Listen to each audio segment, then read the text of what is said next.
গতকালকে রাত্রে জ্যৈষ্ঠ মাসের তৃতীয় দিন হলো। আমাদের বাড়ির পাশেই পুকুর এবং বিভিন্ন খাল থেকে তারপরে ডুবা থেকে এরকম বৃষ্টি পরবর্তী সময়ে মাছগুলো উঠে আসে। রাত্রে 12টা সাড়ে 12টার দিকে আমার চাচাকে নিয়ে মাছ ধরলাম। এখানে 18টি কই মাছ ও একটি টাকি মাছ আছে। আমার ছোট চাচা উনিও প্রায় 12টা কই মাছ একটা টাকি মাছ এগুলো ধরছিল।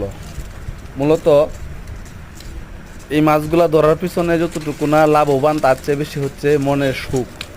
আমরা গ্রাম অঞ্চলের ছেলে পেলে আমরা এগুলোর সাথে জড়িত, এগুলো আমাদের মনে একটা শান্তি মিলায়, এগুলো মনের খোরাক।